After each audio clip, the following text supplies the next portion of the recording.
misigo, iwuokie dhoranga iweyo ka. Pango sigo to misigo, iwuokie dhoranga iweyo ka. Iwuokie dhoranga iweyo ka. Iwuokie dhoranga iweyo ka. Iwuokie dhoranga iweyo ka.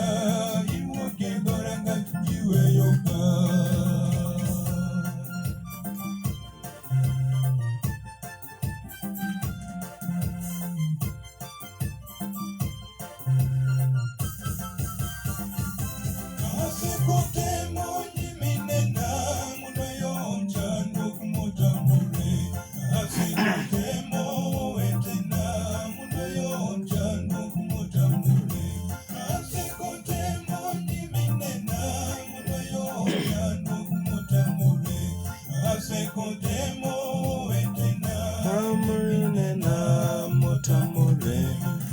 Tang'eyo ni ka chieng' nomonja ulupenj bena dok nunene.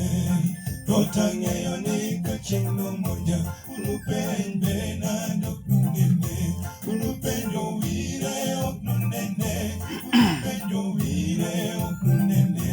Ulupenj buka ok nunene. Ulupenj buka ok nunene. Misigo twe misigo iwuokie dhoranga iweyo ka. Pango sigo twe misigo iwuokie dhoranga iweyo ka. Iwuokie dhoranga iweyo ka. Iwuokie dhoranga iweyo ka. Iwuokie dhoranga iweyo ka. Iwuokie dhoranga iweyo ka.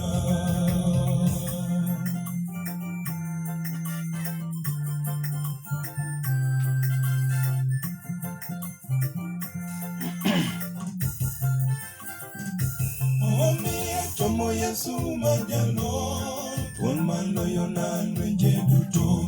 Omiya chomo Yesu majalony, thuon maloyo na lwenje duto. Tuo kabiro geng'ona, tho kabiro geng'ona. Tuo kabiro geng'ona, tho kabiro geng'ona. Achomo dhorangano mangima, kama Yesu olosona. Achomo dhorangano mangima, kama Yesu olosona. Enoruakwa gi mor maduong' kawachopo e dalano. Enoruakwa gi mor maduong' kawachopo e dalano. Pango sigo twe misigo iwuokie dhoranga iweyo ka. Pango sigo twe misigo iwuokie dhoranga iweyo ka. Iwuokie dhoranga iweyo ka. Iwuokie dhoranga iweyo ka. Iwuokie dhoranga iweyo ka. Iwuokie dhoranga iweyo ka.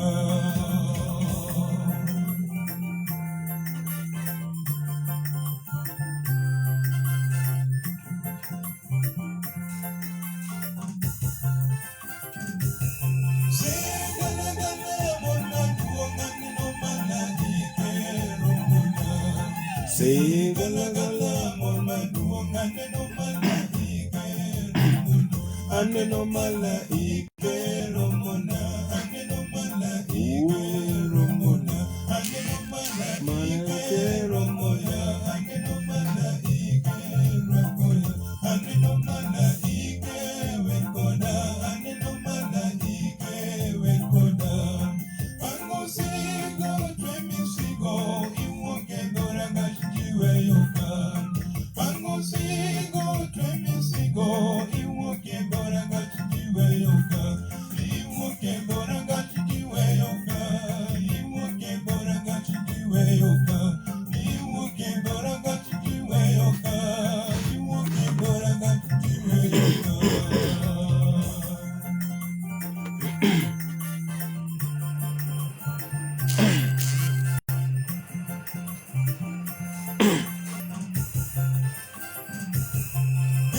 Wala ni kororiti idongi chanduk moholowa. Wala ni kororiti idongi chanduk moholowa. Idongi chanduk moholowa. Idongi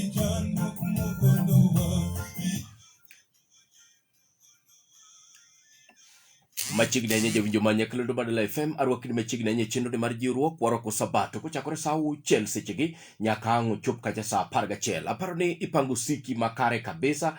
Aneno ka indiko kadho dakika 5 tok saa 6. Tarik bende oseloko ka en tarik 17 dwe mar 7 higa 2021. Machiegni ahinya e Nyakalondo Badala FM e chenro mar rwako sabato, chenro mar jiwruok kikelni kod an fadha ka fadha. Arwakni machiegni donj kod wuoche.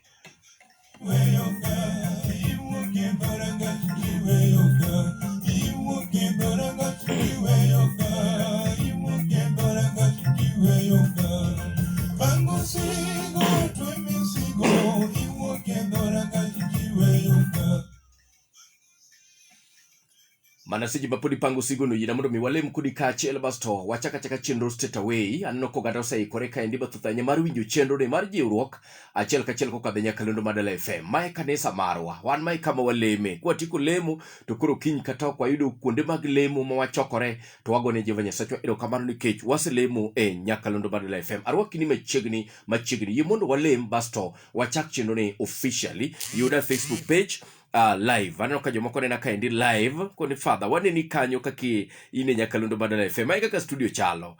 Kidwa nena to dhia kanyo biro nena kanyo endo achiel kachiel live. Basto team jiwruok waneno ka endi katude koda yo maber kabisa ginyisa ni gisemoke kendo jok ma nendo osechiew okete e Nyakalondo mar Dala FM. Basto gigombo ni mondo mi yuda bende dhi e jiwruok page.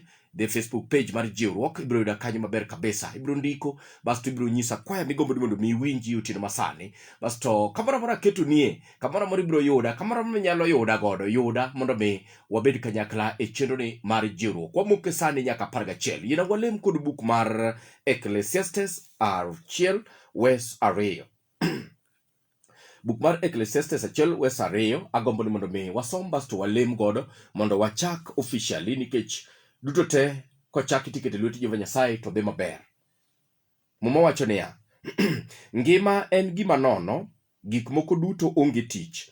Gin gik manono gi duto kendo onge gima nigi tiende kata achiel. Ere ohala ma dhano yudo kuom gik moko duto motimo e piny ka? Tieng' achiel kadho kendo tieng' machielo biro. Piny to osiko mana kaka en ni. Chieng' wuok kendo podho eka odok kuma ne owuokie mondo ochak owuog kendo. Yamo bende kudho kochomo yo milambo kendo okudho kochomo yo nyandwat. Oluorore aluora nyaka odog kuma ne ochakore. Kiwinjo buk mar Ecclesiastes kaka wuoyo en wach maduong' ahinya ni ngima en gima nono. Ing'eni ngima ta ngima nikech bang' ka Nyasaye nosechwecho to nokudho much ngima e dhano. Pogruok momiyo ifwenyo ng'ama ngima gi ng'ama otho en ni ng'ama ngima ni kod much ngima mane Nyasaye okudho ne e ume. Emomiyo ng'ama otho ok nyal yweyo. En koro waluonge ni en otho nikech onge much ngima. To ng'ama ngima ka in miwinjano kata ng'ama ngima ka an mawuoyo ni en ng'at ma pod ni kod muya muyweyo. Koro iwacho ni ngima en gima nono. Adiri makende ineno kaka ji mathoth ywak sani nikech jomoko ngima gi oselal. So en gima nono. Ngima en gima nono. Bende winjo ka indike wacho ni okadho mapiyo kendo okadho nono. Araka ngima dhi adhiya winjo ka tieng' masani nitiere, tieng' ma kiny ne donji. Gik moko dhi adhiya kamano. Aore bende mola gichak gidogi luore ba gichakre achaka kendo ka gimora mola ka gichomo nam. Ngima en gima nono. Mane gima opor godo ngima. Ngima ma intiere godo no, ngima ma antiere godo ni en gima nono. Karang'o monego bed ni watimo kod ngima ni e thuolo ma pod wantiere kode e bwo piny ka. Jehova Nyasaye nochweyo mondo mi walame kendo watine. Ngima ma in gono tem godo gimoro nikech ok ing'eyo gima kiny.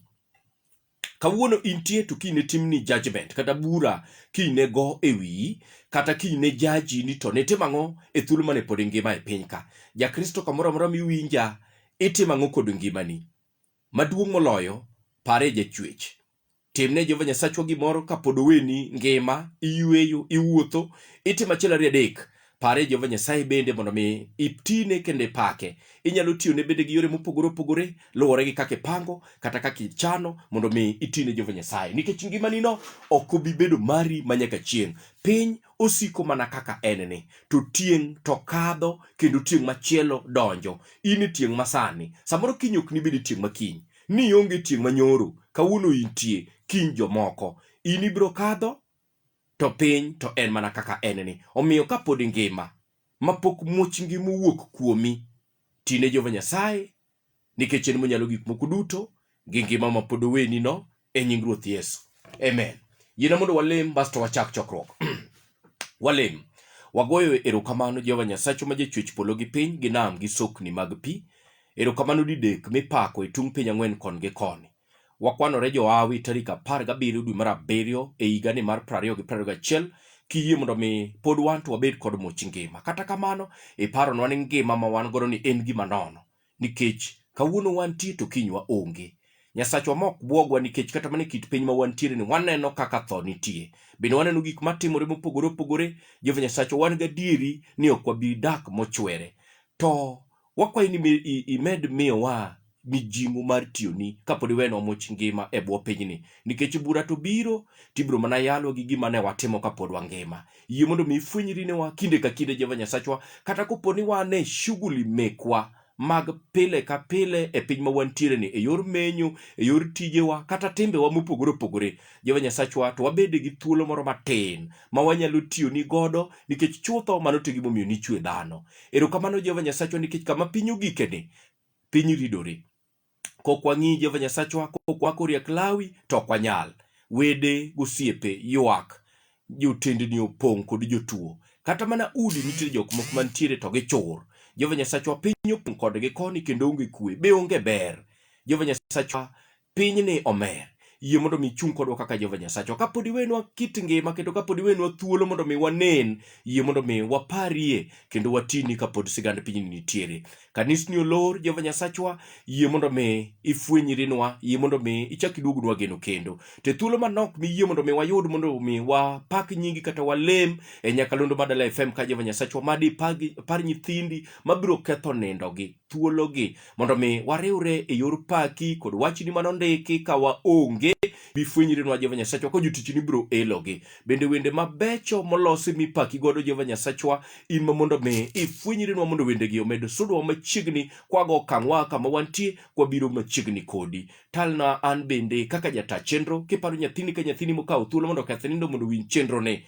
Duong' mari Jehova Nyasachwa olwar, kendi bed kodwa e yore duto kwa chake, to tieke obede maber moloyo. Apenjo kuom yie e nying Yesu Kristo majawar. Amen, amen, amen. Semeni amen. Arwaki ni machiegni kamoro moro ma intiere Jawinjo Madala FM, en chenro mar jiruok kod an Father ka Father nyaka 11 magokinyi. My guest choir tonight, Midoti Youth Choir, KCA University, Brother Robinson Koyo, Brother Moses Aosa, kachel kod choirs mathoth mabiro kinde mondo mi atugni kaendi achiel kachiel. Arwaki ni machiegni, adok oganda yuda kaendi live, tim jiruok anenu kanyo kachel kod jok mosedonjo e yotudruok mopogore opogore manyisa ne Father ka Father waseyuoro mondo mi wabed e chenro mar jiruok. An arwaku ni donjuru kod wuoche machiegni urainya. Jotich Nyasaye biro pako biro yalo ka. An kod injili malich ahinya ma Daniel Oroko biro kelonwa ka seche mag saa 7. Basto family life kawuono pek ahinya by Pastor Enoch Ounda. Liel mach. Basto seche mag lemo masoche ko Pastor Paul Ariwo biro tudwa kod Polo. Opange kendo en kanisa full. Donj kod wuoche machiegni nyakalondo Madala FM. Karibuni sana Midoti ema chako kaendi kod Petero. Karibuni sana.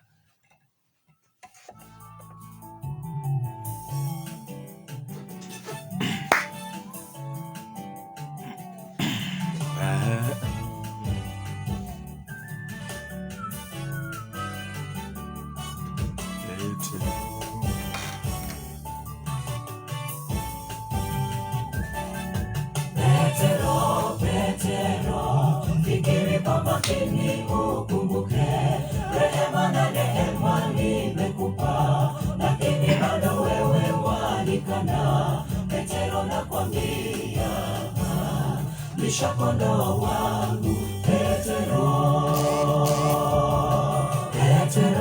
Petero, fikiri kwa makini ukumbuke, rehema na neema nimekupa, lakini bado wewe wanikana.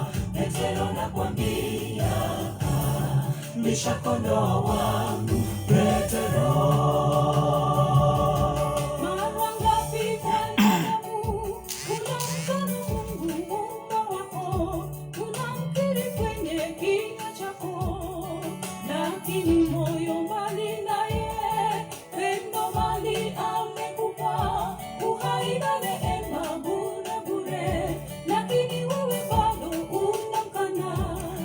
Jichunguze kwa makini, tafakari mapenzi yake Bwana anakupenda, uone alivyokutenda wema, yeye ni wema. Tafakari mapenzi yake Bwana anakupenda, uone alivyokutenda wema, yeye ni wema. Petero, fikiri kwa makini ukumbuke, rehema na neema nimekupa, lakini bado wewe wanikana. Petero nakwambia, lisha kondoo wangu Petero. Petero, fikiri kwa makini ukumbuke, rehema na neema nimekupa, lakini bado wewe wanikana.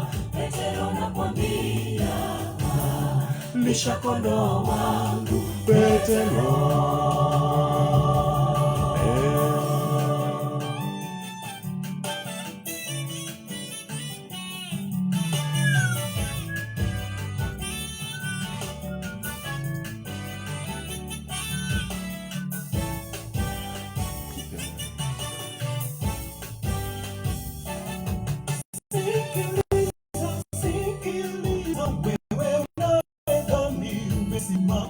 Angalia kwa makini, wewe waanza kuporomoka, sababu umenisahau, umegeuka upande, umejawa na kiburi, je, wafahamu utaanguka? Nawe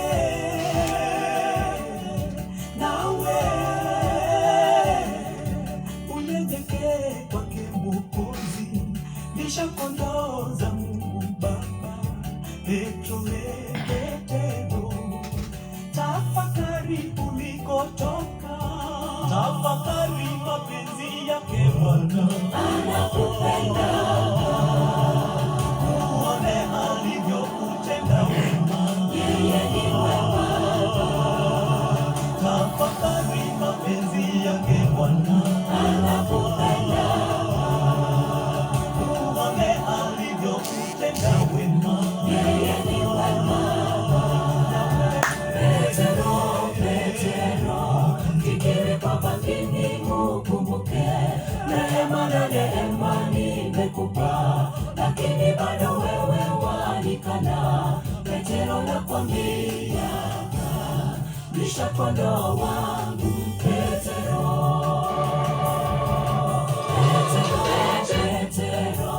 Fikiri kwa makini ukumbuke, rehema na neema nimekupa, lakini bado wewe wanikana.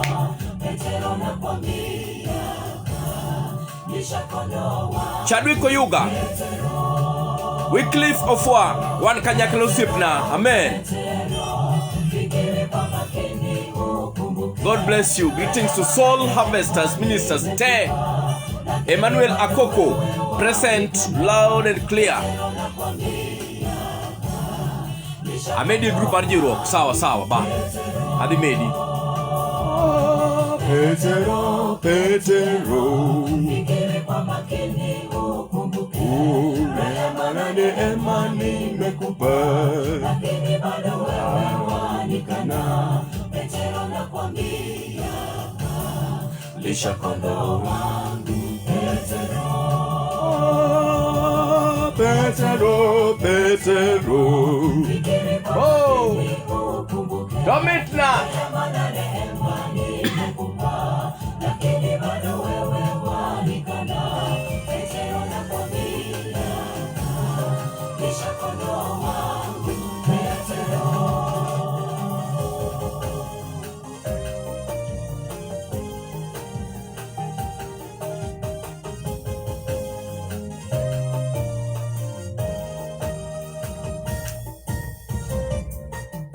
Jipe moyo, safari ya Kanaani, jipe moyo, vumilia.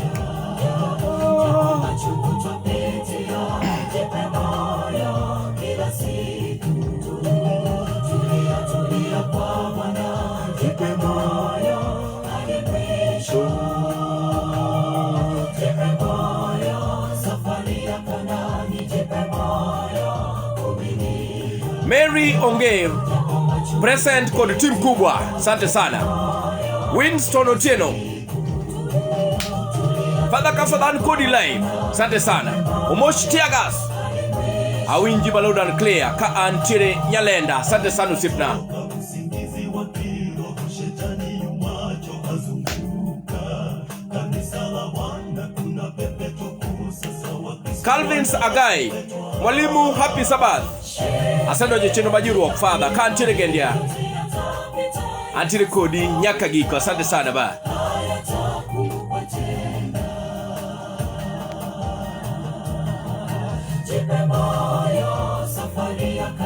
Olivia Biden Magua, watching live from Dubai International Airport. Wonderful.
Jipe moyo, Midoti Youth Choir. Amen. Jipe moyo, jipe moyo, safari bado.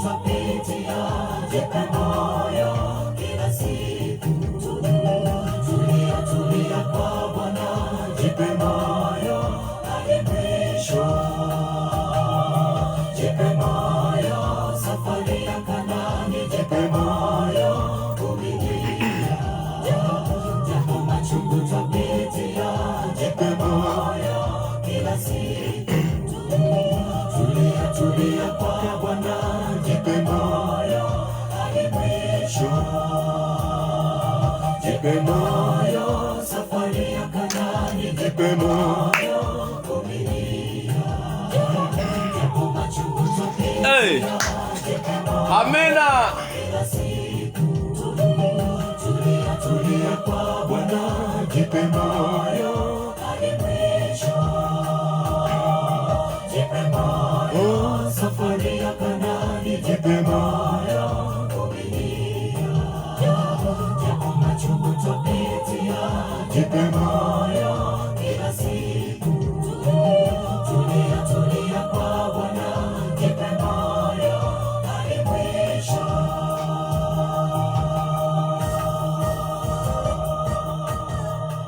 Jipe moyo hadi mwisho. Wer mamit kamano ikelo kanyo kod Midoti Youth Choir kaachiel kod Petero manosetelo cha. Arwak ni machiegni ahinya ago mondo mi ayudi ni kinde bende mar tudruok koda kaende achiel kachiel kigoche 0746 62 70 20 nonabira ng'wen auchiel auchiel ariyo abiriyo nono ariyo nono. Awich nyar korando ndani kabisa from Riat isane fadha ka fadha sedonjo kendo antiere chenro full time chachila neno ote mari kanyo Ada Ogutu Ignite Praise Ministers. Asante sana ikoni intire kaendi chonjo Dennis Okwach. Asante sana kumkete Nyakalondo Badala FM gi kindeni basano kaendi tim kubwa tim jiruok nyisakani mfadha kendo wasedonje kendo josenta kawuok Ong'ang SDA aneno otimari ka inyisa ne sedonje chenro kabisa kendo mor kabisa kumkete Nyakalondo Badala FM. Ivon Chaka asante sana. Akinyi Mary Onger wacheni wambi wasedonjo ka witi jidano tingo badgi ka te yai Ada Ogutu yai koro Migori okay we uru Dennis Okwachero kamana inya John Hongo cropped up happy Sabbath team kendo amora inya mar bedo Nyakalondo Badala FM kaidi chenro majuruok. Calvin Sagai aneno otemari koni happy Sabbath team juruok te arwako sabato eyo makende kabisa kendo amor mar bedo Nyakalondo Badala FM ka. Steve Jakindu happy Sabbath. I will rejoice in the Lord. I will rejoice in the ai sungu non tiri kama ogik go. Elda Kevin Ouko wonderful. Igo tachi gwenge mag Kindu be ikono kineno Clevo tinyisene ochiew. It is high time mondo bi koro wabed kaendi kamora achiel kwa pako Jehova Nyasaye euri duto te machiegni mondo mi wadonji chenro. Akiana kwonga kwa mondo mi wakwonga wene welo ka mokwongo donji welo basa sasa kuse wene welo machiegni ahinya ago winjo ni to wendo ni kanye Dala FM wala ngano chakonwa marach manade ni rutere line kidonjo ka in miyo tagombo ni adwa ni mondo irwak na dau ka in miyo chiwuoi rwak na dau koponi Nyasaye pod oyiyo ngima rwak nago to koponi ng'ama dichuo dhial na mari kocha pare mari kocha embe rwake ng'eni jomoko kia kata nindo mare en ng'a para kocha embe rwake dhiale to koponi in miyo emikwongo donjo par na dau munyuolo ni dichuo koponi pod ngima Nyasaye wene ngima rwake en mago mondo idonji kode. Winjo condition midonjo godo ka imiyo chiwuoi donji gi dau ki ng'ama dichuo ka Nyasaye pod oyie mari nitie recognize kuma intiere no. Dala FM nikech ma familia achiel. Dala FM happy Sabbath with good news. Kionge godo to sawa kionge godo tiwacho cha ni isedonjo sawa sedonjo an Liz Nyarawasi kan nyakalo kabondo machiegni ahinya Liz. Dala FM what antie happy Sabbath with good news.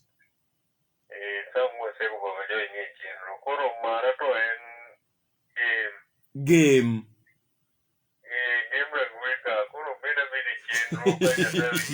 kangawa game kangawa kanga Jandiwa school ang'eyo ikia kata nying dala no kanga Kamiko chola we uluor mano family ni Dala FM adie Morin inade machiegni ahinya Morin Teresa idau very good erokamano nyakuom rwako Teresa donjo gi Teresa kaka dayo Dala FM machiegni erokamano an sospita yangu ndire mangu kabondo yes sospita mara en kare no buya dala mar nyadach body yes church wonderful omera yie kodi asante sana Dala FM antie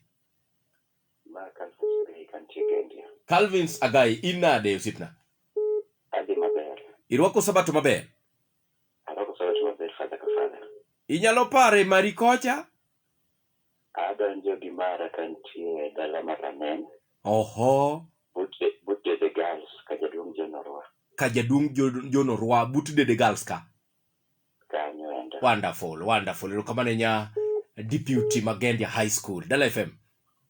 Dalo pada kafana. Antie. Happy Sabbath. Happy Sabbath is good news.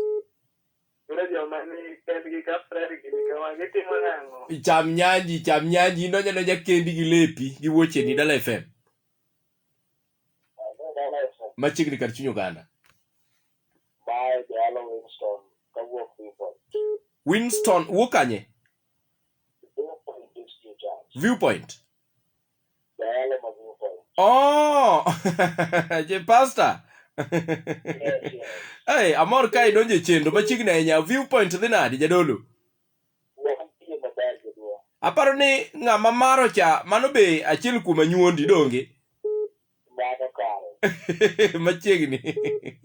Oro hata jogi mara ipo mni olga nyango mata. Ma? Olga nyango manya shene. Arwa tuchendo kabisa. Erokamano en kure. Dai na kondo ka kama ojuone. Oh, Bondo. Yes. Erokamano ni jadolo kete kanya kache. Erokamano jadolo. Erokamano nyimoso na jo Viewpoint te. Dala FM. Happy Sabbath is good news. Ma Alfred Adara ka wuok Rambera boda. Machigni. ato jogi mara Karen olwero ka wuok ka bondo ka. Wonderful. Erokamano. Chuo karo ng'imere gi. Dala FM kingato penja. Dala FM. Machigni kar chunyo Uganda. Ala kafala. Antie. Ela jugu ngui no yugis. Kiki ato ae, kiki amarito ae ka. Linga wakini. Ha? Jobongoi. Ayawa. Jobongoi oweyo. Gima fwenyo ni mondi ya wuoi. Okay. Asomo gimoro aduogo.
Duto ma waneno churo pi wang'wa Jehova, piny ma wantiere ne piny omer. Ae, Jehova miwa geno. Denisho Kwach wacho ni karateng' osedonjo ndani kabisa.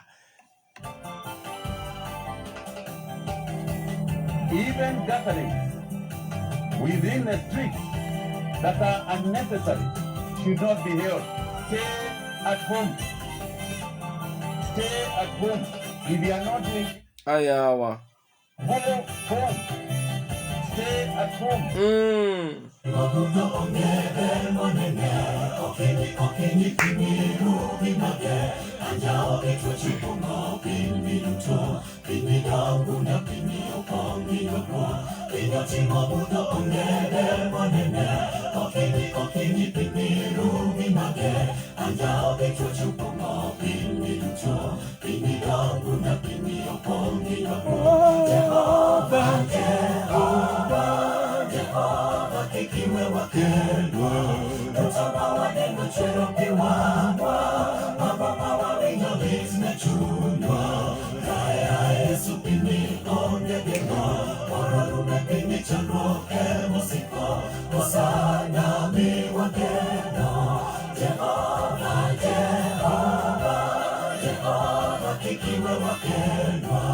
Kutoka waneno chwero piwangwa, mababa wawinyo lit ne chunywa.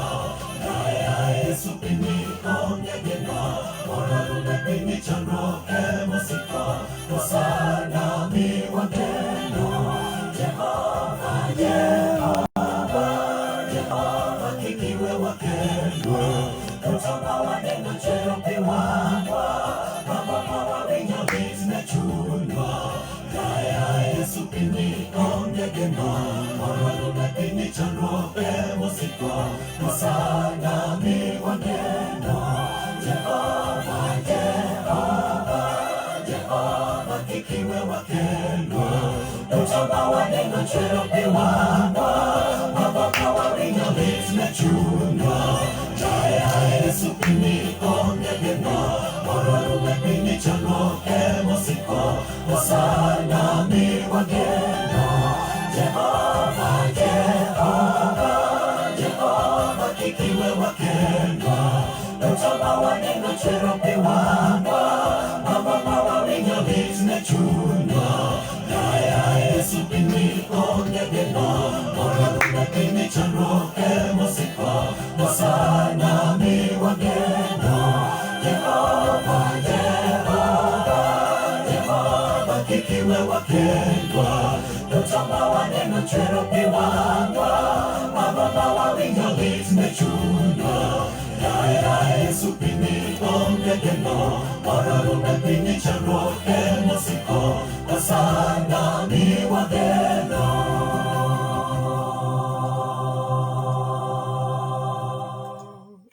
Ai.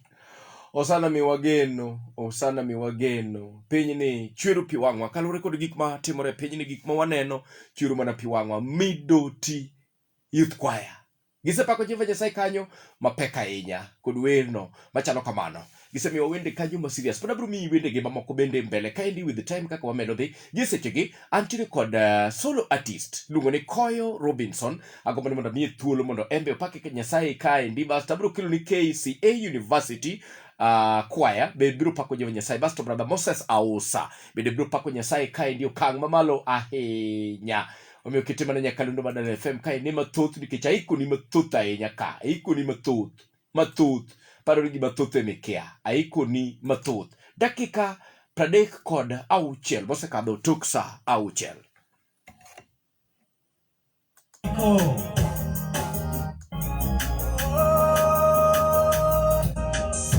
Nochal nade kodi endalo giko Dala FM 98.8.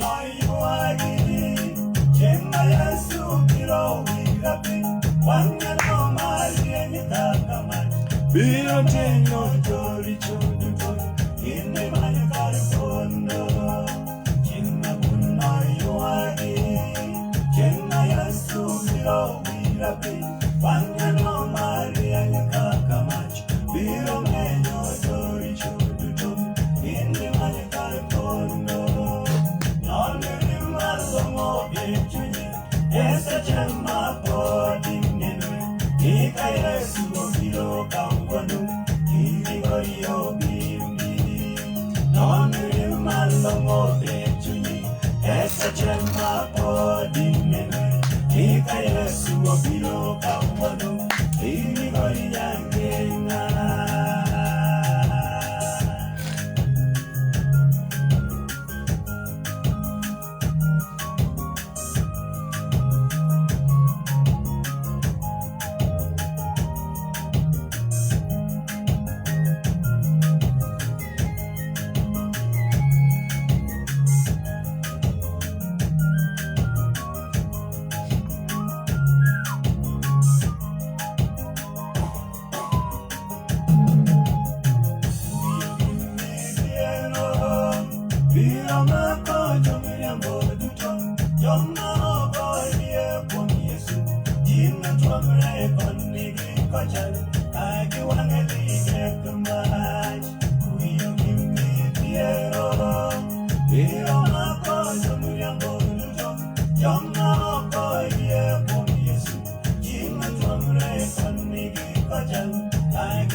Amina.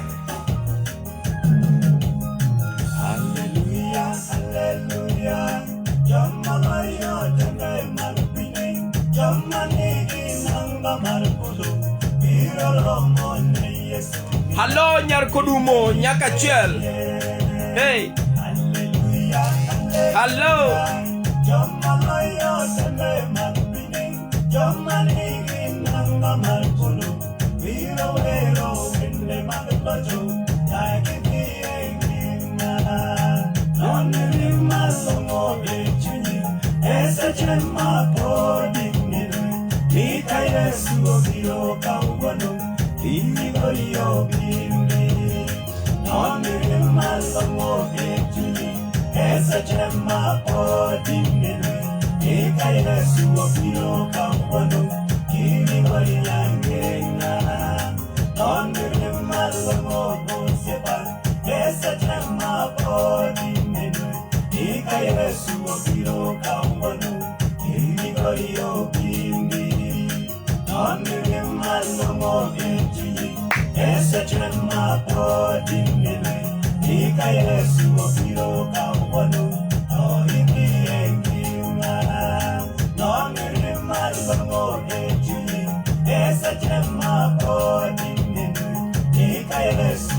Dala FM 98.8. Wonderful. Ilung kanyo ni Koyo Robinson. Non rima longo kawuono ni ka Yesu obiro. Enogoyo bindi. Koso inigori nyang'eng'a.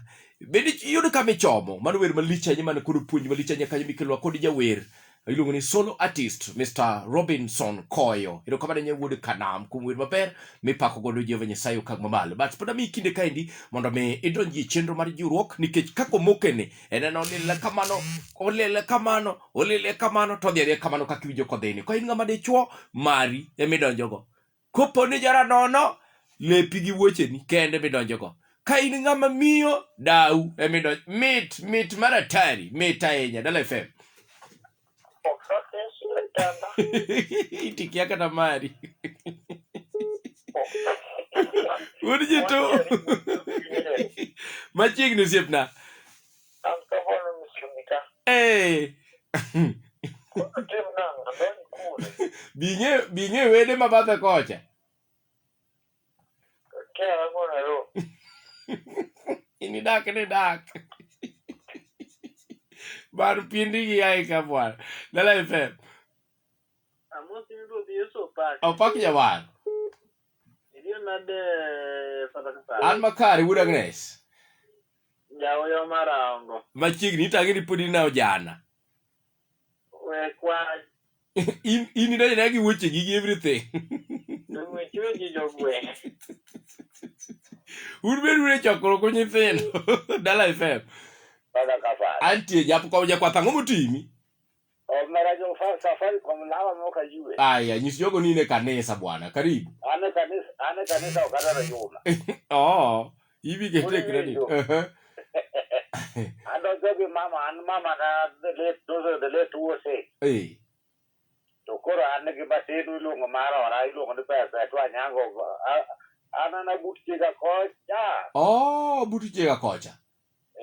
Chiga kono ka dukono. Oh. Kura donjo ki joka marago tere joka arago disire. Ero kamana enya Elda. Dala FM. Father. Antie. Happy Sabbath. Happy Sabbath is good news. Kawana ma el Alfred ndanya masare. Oh, machiegni enya. Anna rengo mane jo kabondo wangapala. Oh, nidhi ka wangapala kocha. Ona donjo. Adonjo ki mara mama Elizabeth Odero. Okay. Ben do nien ngama nyoro kanyo ay ward wan kode kanyakala lemo yes ye koro enot enot o mane Nyasaye okudho ne muya mochako duogo odong koro walamne la mangima wagono Nyasaye kamano mano ka ng'awa mano ka jaduong' Odero. Okay. Dala moro manyo waike jaduong' manyo toge jawari nyoro kanyo ero kamano nyosipna ero kamano ibo gwedhi Dala FM. Dala FM. Machiegni kar Chuny Oganda. Abwenyo kod Kibaki. Kitare school. Kita school ga. Machiegni. Antu alanga ni wan pur wan mabedo na chokruok. Nyithindo bed mos. Nino bro na chokruok. Sen mo mo ya kona kitu mo bere pa na. We mora Dala FM. Yes, machiegni. Ha? Ngawa? Benson Sigu Jabes. Tango motimo duoni bwana, dul mana we ima kaber mbala ngotimi malo kabete ka, winya ka nyabondo ka. Ina sawa. Okudo nyithindu beda mos, uonge mereu. Ini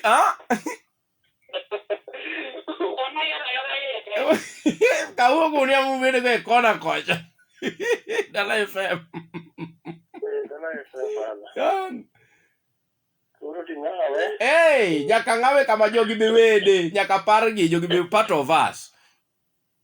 Mano mara. Hey. Mano min Peter. Di poli ni bata gade ndo jaj matin. Oh, pole. Kaya ndala mar kono kika kanyo bungu school. Okay. Ibudi kuya wako gidito te. Ero kamano sip nimbe warua kigiodi te.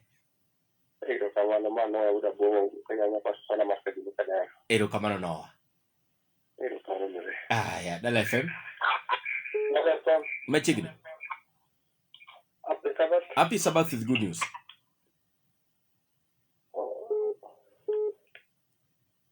Kende. Okay, ikaw guni di bit kocha. Dala FM. Oyiengore ahinya. Wonandis happy Sabbath. Mera gino tamoro jo Greenland chokore lemo kamoro achiel omera. Anto te kwado jo Greenland ng'eny winji radio. Oh, gine jiwruok ka.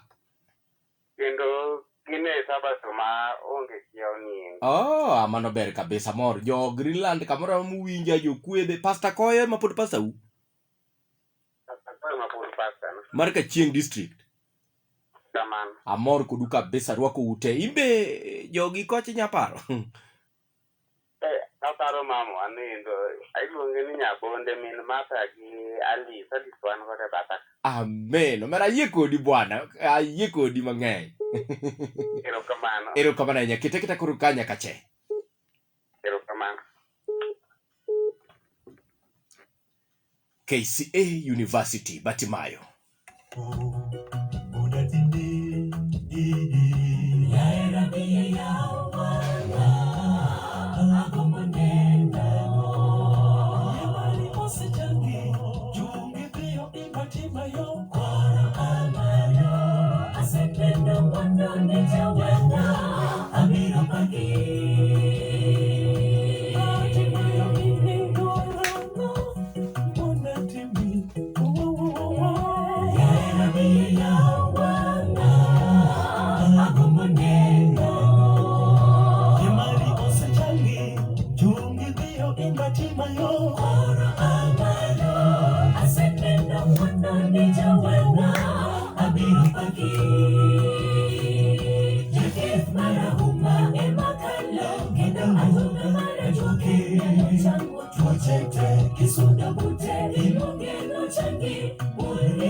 Yesu ndo kuhemia iliyo hewa.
Dala FM 98.8.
Nashangaa maajabu, nashangaa sana.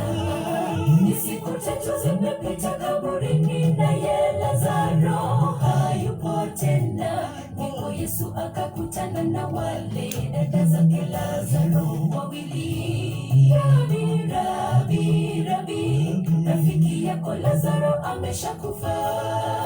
Nashangaa maajabu, nashangaa sana. Ni siku 3 zimepita kaburini, naye Lazaro hayupo tena. Ndipo Yesu akakutana na wale dada zake Lazaro wawili. Rabi, Rabi, Rabi, rafiki yako Lazaro ameshakufa. Huyu mtu ni nani? Simwelewi. Mfu kaburini amekwisha anza oza, ana uwezo kufufua. Lazaro amka, Yesu amekutembelea kaburini. Fufue nami kiroho, Bwana wangu na kuomba usinipite. Huyu mtu ni nani? Simwelewi. Mfu kaburini amekwisha anza oza, ana uwezo kufufua. Lazaro amka, Yesu amekutembelea kaburini. Fufue nami kiroho, Bwana wangu na kuomba usinipite.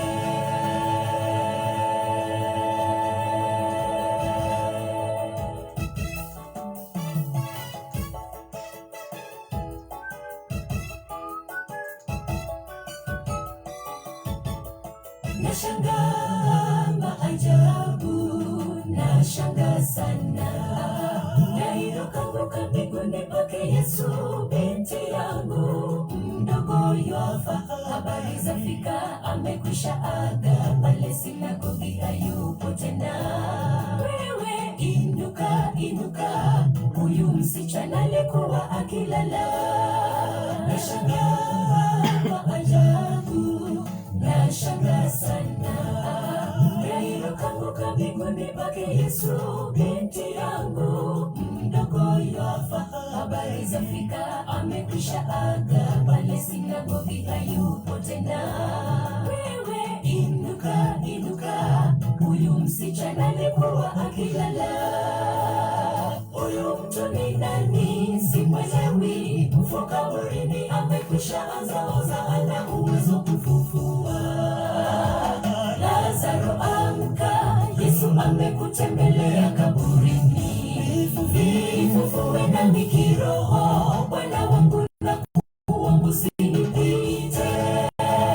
Mtu ni nani? Simwelewi. Mfu kaburini, amekwisha anza oza, ana uwezo kufufua. Lazaro amka, Yesu amekutembelea kaburini. Vifufue na mikiroho, Bwana wangu na kuomba usinipite. Huyu mtu ni nani? Simwelewi. Mfu kaburini, amekwisha anza oza, ana uwezo kufufua. Lazaro amka, Yesu amekutembelea kaburini. Vifufue na mikiroho, Bwana wangu na kuomba usinipite. Huyu mtu ni nani? Simwelewi. Mfu kaburini, amekwisha anza oza, ana uwezo kufufua. Lazaro amka, Yesu amekutembelea kaburini. Vifufue na mikiroho, Bwana wangu na kuomba usinipite.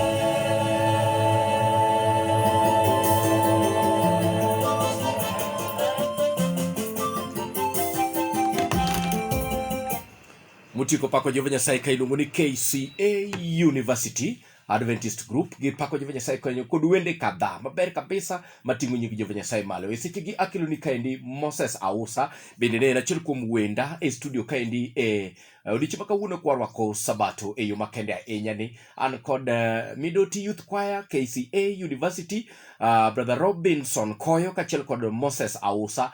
Kwayo sedao kaendi adong kod Moses Ausa ema mi kaendi mamoko be pod abro goni kachiel kod choirs mamoko mathoth. Pod arwakni machiegni e nyakalondo Madala FM, wadong kod dakika maderom 3-2 kamaendi basto rom saa 7. E thuolo mar saa 7 wabro yudo injili mokwongo kod jatich Nyasaye Evangelist Daniel Oruko mabiro jiwowa e thuolo motelo manok, basto wadhi bende kod winjo bende wende mamoko mag poch kod pak ne Jehova Nyasaye. Chenro en jiruok kokadhe nyakalondo Madala FM an Father ka Father.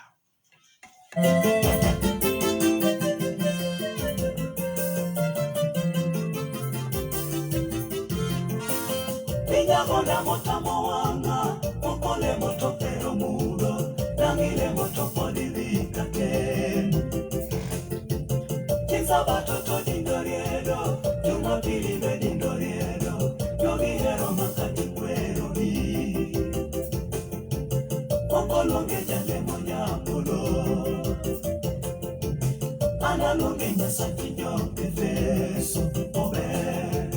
Pinya gonda motamo wanga, okole moto pero muro, nangile moto podidhika ken.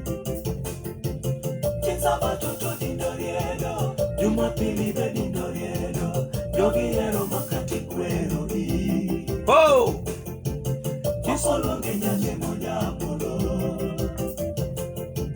Analonge nyasaki nyoke feso obe. Joke pinyi marumo ono koni, Anyo sana kapono yudore. Wadudu to mitero kwa materi, Igi Yesu kaponi umote. Ele simama nyalo leso ni, Adie, Joke pinyi marumo ono koni,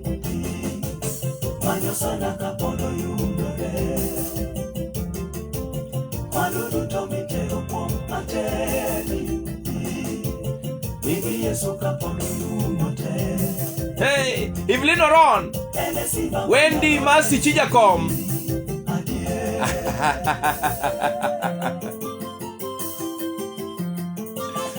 Happy Sabbath, my sister.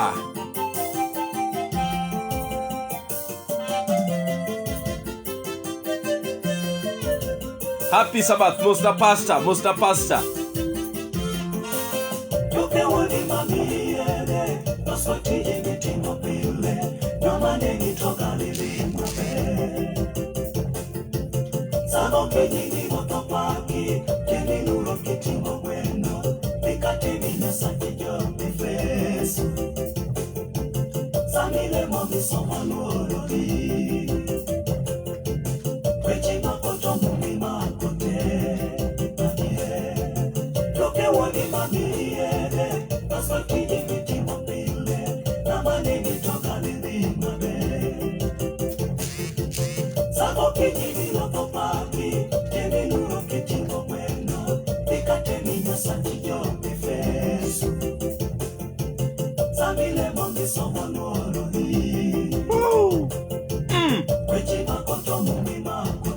Amena.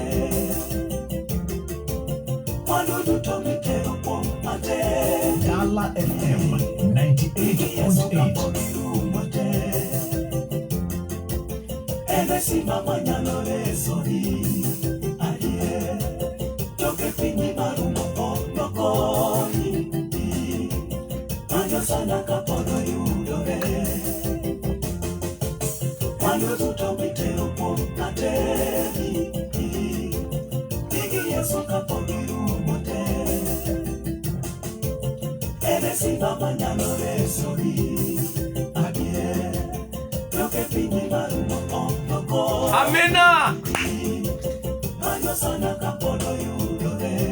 Ayuke pinyi mapenyo kunyal konyi.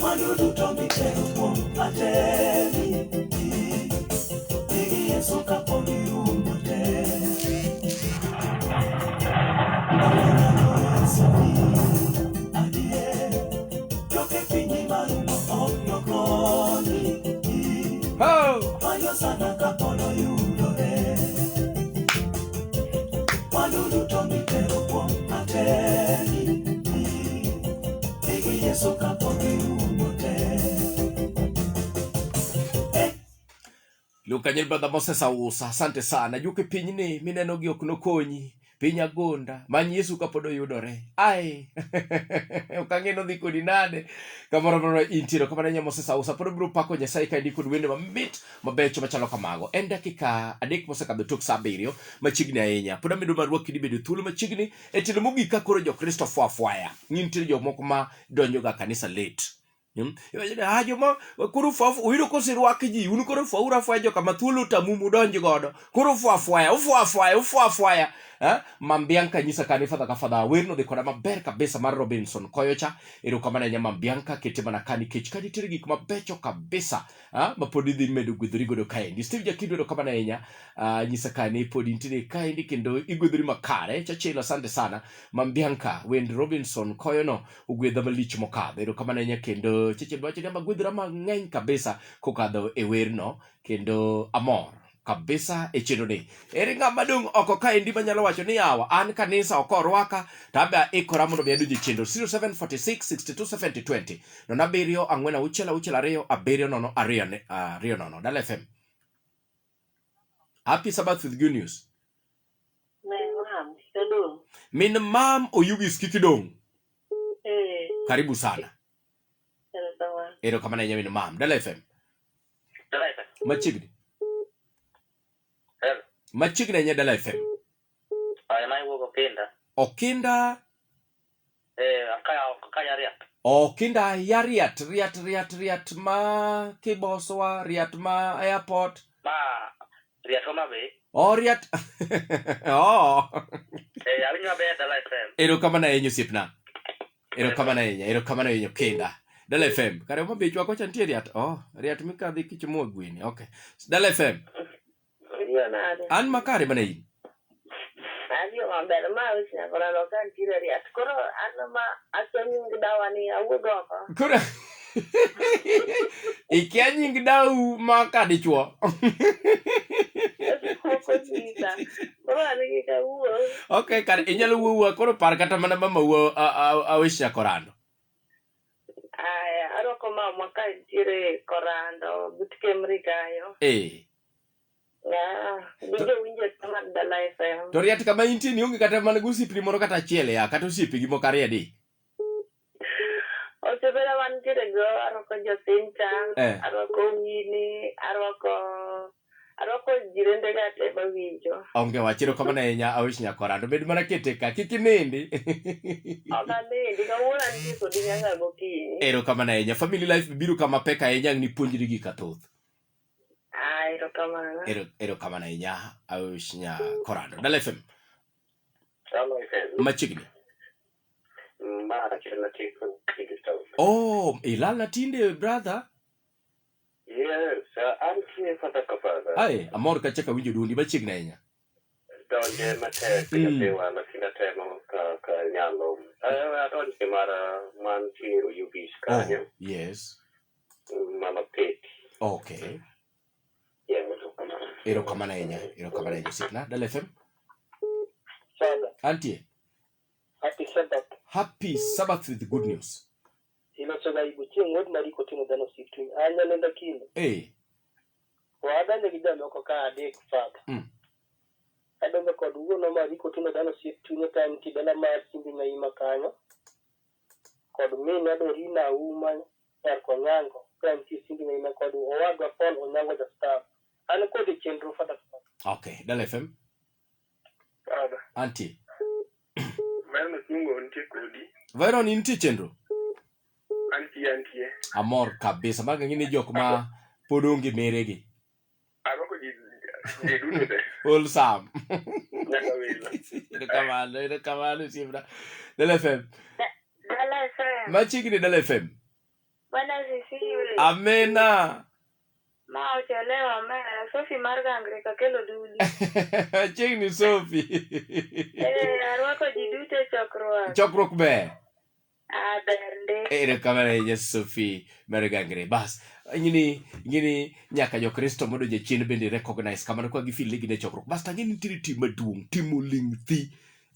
En mane awisha korando notel ni timo ling thi tero en koro seposore donjo. Nitie jomoko kama ngini ywak kaka gidonje botamogi. Please an kodu e chunya ngini une chenro. Please abro temo matek mondo me wakiku mondo umbe uyud kinde bar donjo. To kata kamano igwedhuri kama intiere no kod weche mabeyo mag Nyasaye. Kwaya mabeyo mating'o nying Jehova Nyasaye malo. Gini gwedhuri kama intiere no kin marach ahinya dawe makoro dang'o e ndere ma.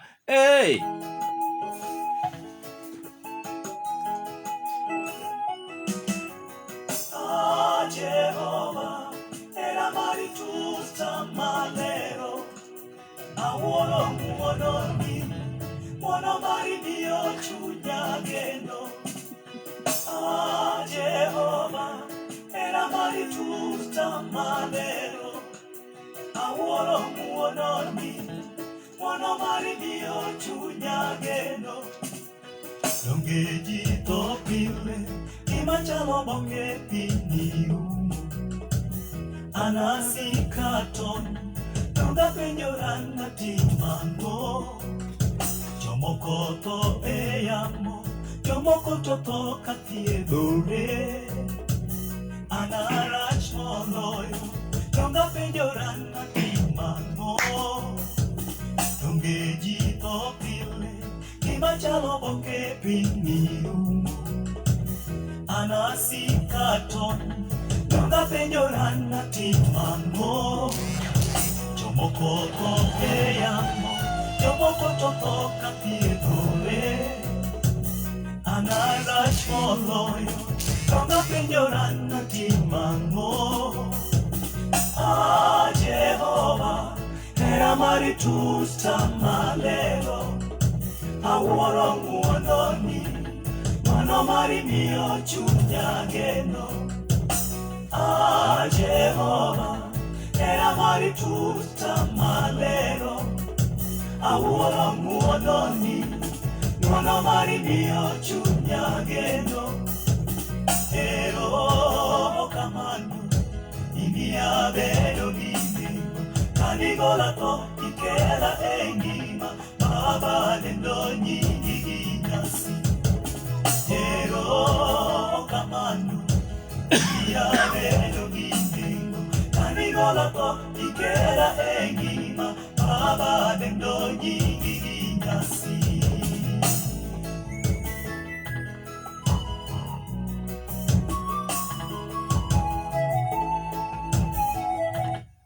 Weri no tamia mi nyaka rum kaendi adoka sai mamaya waka kaendi matindo jomoko be tudre koda kaendi kokadho live Facebook tijo manena kaendi ngora ngini ngama nini live cha enu nini na kama kuro kokidwa kata mana wacho no nini to kuro budhi mak tijo mang'eny ka inti live to the other kanyinde yoda ing'eny kama like then ing'eny kama basto bende inyalo kawo kinde mari mondo be idhi YouTube mar Fatha biro ka ketuni gik mabecho kanyo kabisa. Inyalo like, subscribe YouTube mar Fatha ka Fatha. Manya Fatha ka Fatha FADHA. Kiki many Fatha machielo FADHA ka Fatha.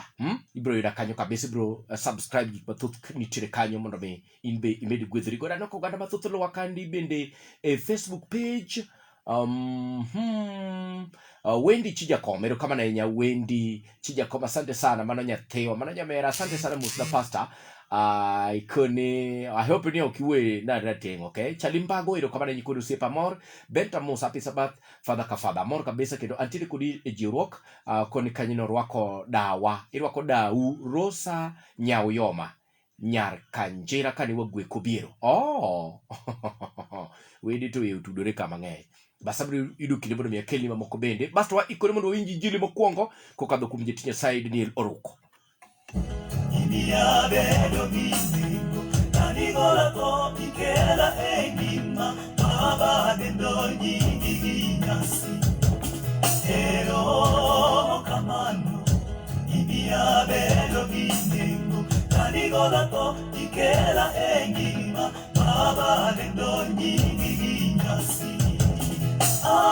Jehova era mari tusta malero awuoro ng'uononi mano mari miyo chunya geno. Jehova era mari tusta malero awuoro ng'uononi mano mari miyo chunya geno. Erokamano imiya bedo gi ngima kanigola to ikela e ngima mabadendo nyingi gi nyasi. Erokamano imiya bedo gi ngima kanigola to ikela e ngima mabadendo nyingi gi nyasi.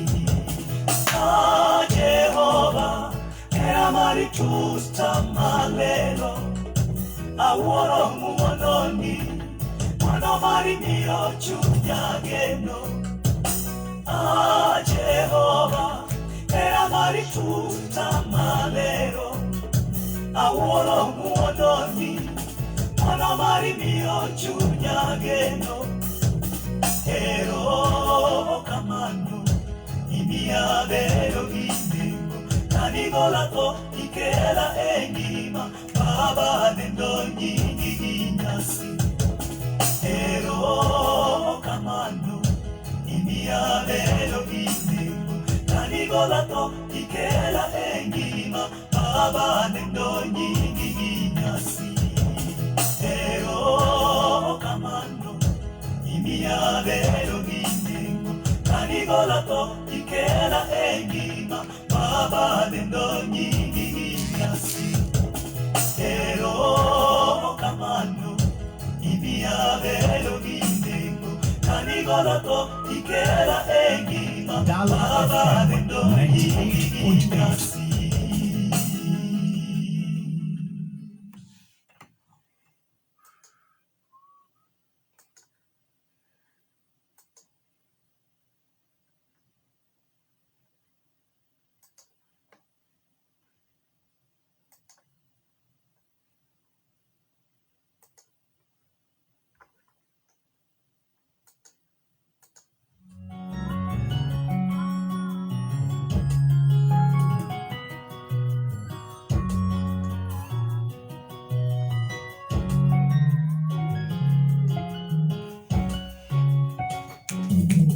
Chagueni hivi leo ni nani mtakayemtumikia. Mungu wako huyo ni Mungu yupi, asiwajibu maombi hata kwenye majaribu makali, anakutenga mbali. Mungu wa mbinguni wa kweli, ajibu maombi yetu. Chagueni hivi leo ni nani mtakayemtumikia. Mungu wako huyo ni Mungu yupi, asiwajibu maombi hata kwenye majaribu makali, anakutenga mbali. Mungu wa mbinguni wa kweli, ajibu maombi yetu. Yeye anatupenda, ahadi zake kweli, anatudanganya, tuna miungu mingine ndani yetu. Ondoeni hayo miungu yenu, ipo katikati yenu, mkaielekeze mioyo yenu kwake Mungu Mwenyezi. Yeye anatupenda, ahadi zake kweli, anatudanganya, tuna miungu mingine ndani yetu. Ondoeni hayo miungu yenu, ipo katikati yenu, mkaielekeze mioyo yenu kwake Mungu Mwenyezi. Ayawa yaye mit na manade.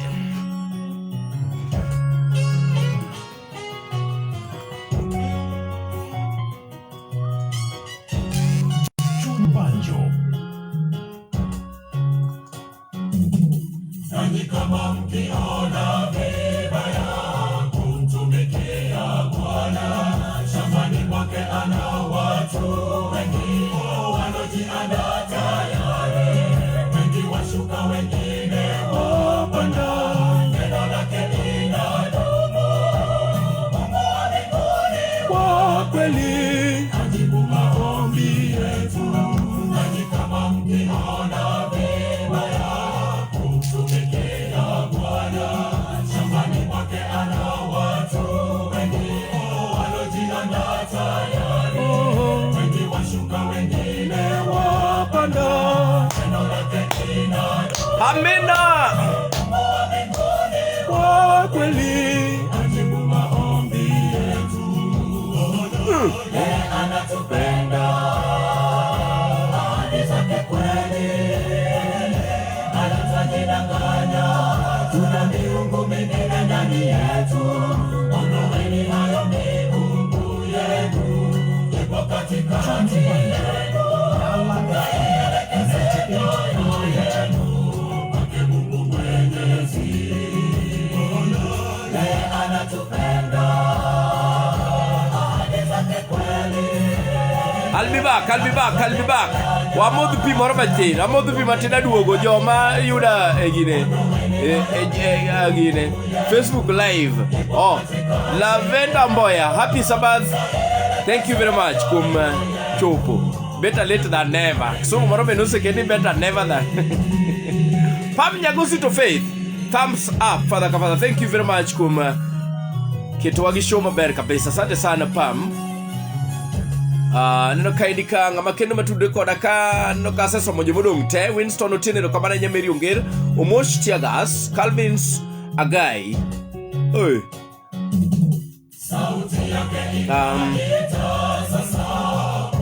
Olivia Biden Magua from Dubai, asante sana. Calvins Neni Kanye makare kabisa. Nyakudumo nyaka chiel. Edna Awor, Trufena Owano, Benta Musa, ilo kamana yenye kod jok mathoth mapodo keteka.